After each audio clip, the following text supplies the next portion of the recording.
Estimados amigos de este canal YouTube, hoy quiero hacer una reflexión sobre las medidas anticorrupción. Todos hablamos de este tema. Los candidatos en la última campaña electoral han hablado todos de este tema. Pero quiero compartir con ustedes esta preocupación.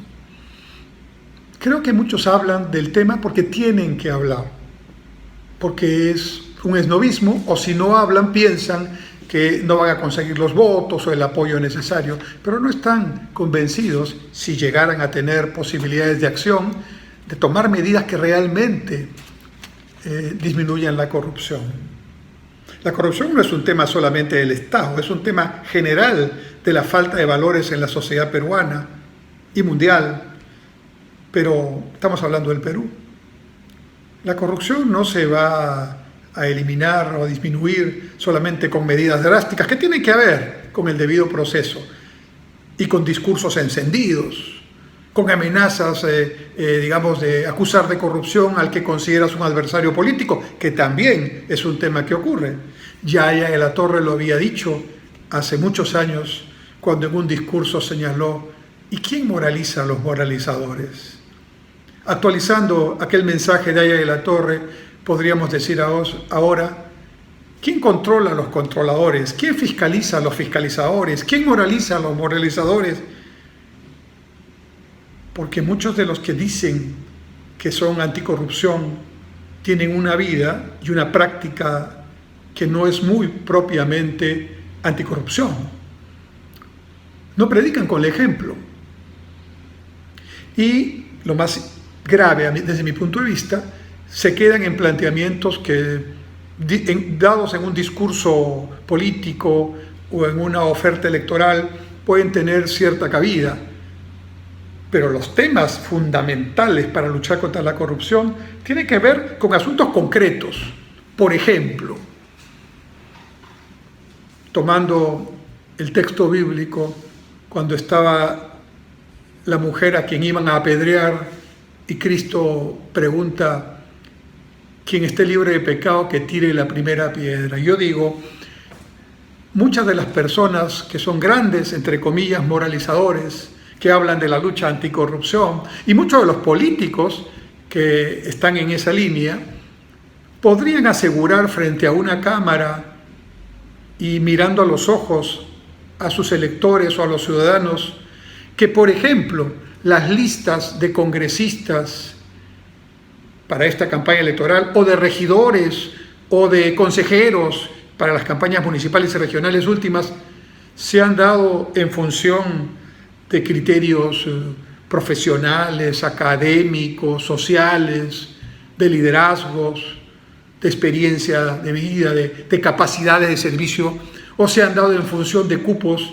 donde ha habido, y se puede llamar de cualquier forma, contribución, en fin, lo que sea, pero cupos donde había que poner un dinero para ser candidato, o te exigían colaborar con el partido para ser candidato.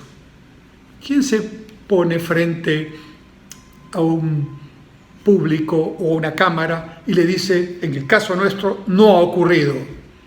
Han habido incluso candidatos, y de buena votación, que cuando iban a alguna provincia eran enrostrados por los propios candidatos regionales, que habían tenido que pagar o que no habían podido ser candidatos porque el que llegó a ser candidato pagó más que el otro. ¿Qué es eso? ¿Eso no es corrupción? ¿Eso no es inmoralidad? ¿Y no son aquellos precisamente quienes están diciendo que hay que luchar contra la corrupción? ¿Cómo es eso? Que la lucha contra la corrupción es para los demás, pero para lo que hacemos nosotros no. ¿Qué lógica es esa? ¿Qué manera de pensar en la corrupción o en la anticorrupción es esa? Así que empiecen por predicar con el ejemplo, transparenten las acciones en los partidos y ejerzan realmente una democracia interna donde los que ganen para los puestos de candidatura sean los que la población del partido, los militantes o la población en general vota o elige, y no los que ponen dinero. Porque si sigue esta situación, pues seguirá el Congreso y muchas de las tareas públicas con personajes que cuando llegan tienen que recuperar, entre comillas, su inversión. Empecemos por casa con la lucha anticorrupción. Pero además, tomemos medidas concretas. Por ejemplo, vuelvo a tomar una frase bíblica, ¿no? O en este caso un dicho popular. En arca abierta el justo peca. Es decir, si creamos condiciones para que esa debilidad de valores, que hay que trabajar a nivel educativo, volver a poner el curso de educación cívica en los colegios de una vez ya. ¿Dónde están los discursos? Yo no veo el curso de educación cívica nuevamente. ¿Dónde están los discursos? Y por cierto, ese curso debería ser tomado por varios que ya no son tan niños ni jóvenes, pero que no tuvieron la suerte de tener un curso de educación cívica para enseñarles valores ciudadanos, que son muchos. Y entonces se pueden tomar medidas muy concretas para que en arca abierta el justo no peque. ¿Cómo? Por ejemplo, se podría decretar o dar una ley, una disposición con voluntad política férrea, sin disminuir, digamos, la voluntad con respecto al tema y con adecuado seguimiento. ¿Qué? Declarar que a partir de la dación de ese dispositivo legal y por un periodo prudente, que puede ser 1 año para el gobierno nacional y hasta 2 años para los gobiernos subnacionales, es decir, regionales y municipales, todas las transacciones públicas, por lo menos las públicas, pero en general, ojalá todas, sean bancarizadas. ¿Por qué no hacemos eso? No va a ser un problema, ¿no? Porque algunas cosas hay que hacerlas en efectivo. Bueno, que el efectivo, como funciona en el mundo, se use por defecto, pero que todo sea bancarizado. Ya se ha avanzado por la pandemia, pero no por la voluntad de los políticos, sino por la pandemia, que nos obliga a hacer transferencias y evitar la presencia física en los bancos y en las instituciones públicas. Bueno, que se diga, a partir de ahora, el 100% de las operaciones, trámites públicos, para empezar, serán, estarán en línea y estarán bancarizados. ¿Saben lo que ocurrió en Singapur, que es el país considerado número 1 en índice de desarrollo humano, en innovación, etcétera? ¿Saben lo que ocurrió en Singapur cuando el presidente entonces Lee Kuan Yew, ya fallecido, dijo a sus ministros: señores ministros, a partir de este momento, cuando ustedes quieran plantearme algo, preguntarme algo, comunicarse conmigo, ya no lo van a hacer verbal y presencialmente. Usen su dispositivo electrónico, mándenlo por internet. Así empezó el e-government en Singapur, que es uno de los países que ha aplicado el e-government de mejor manera en el mundo. Claro, si el ministro no puede hablarle a su presidente, sino a través del internet, el ministro hace lo propio en su ministerio y dice: ninguno de mis funcionarios, antes de hablar personalmente conmigo, puede hacerlo si no ha mandado el mensaje por internet, y a su vez los funcionarios lo hacen con los subalternos y así, como un efecto dominó, todos.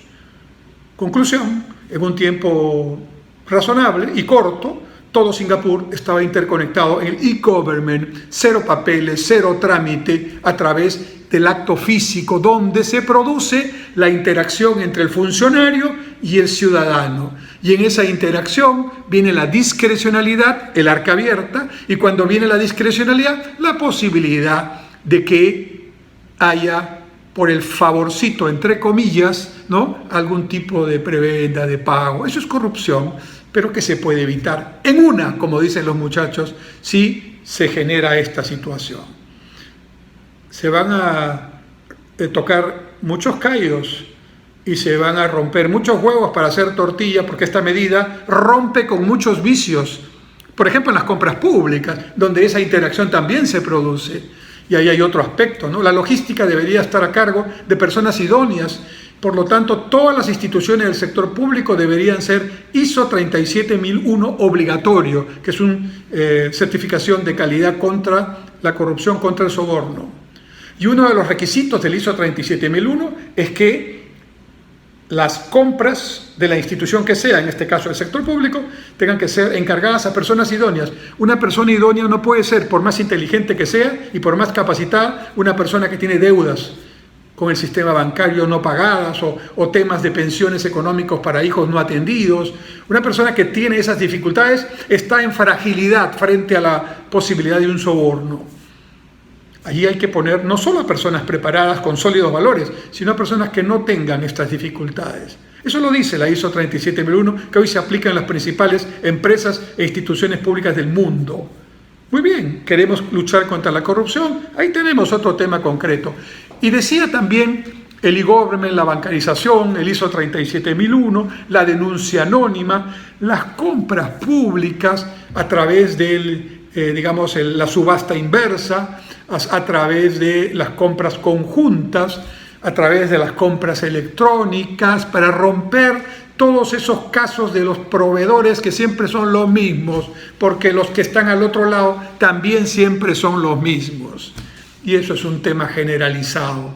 Y ojo, no solo el sector público, también lamentablemente en la actividad privada. La corrupción, no, como la pandemia, no distingue colores, ni estratos sociales, ni sectores público-privado.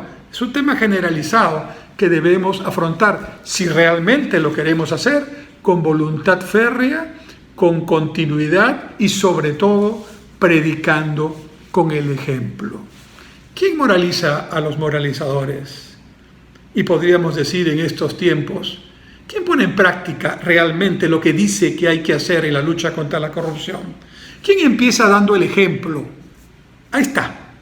No hay que inventar mucho, pero hay que luchar contra la corrupción. Claro que sí, pero tomemos medidas más allá del discurso. Y si son medidas que afectan a los que están cerca nuestro, mejor todavía, porque eso es lo que va a generar una recuperación de la confianza en la política y en las autoridades, tan venida a menos, entre otros aspectos, por este tema de la corrupción generalizada. Muchas gracias.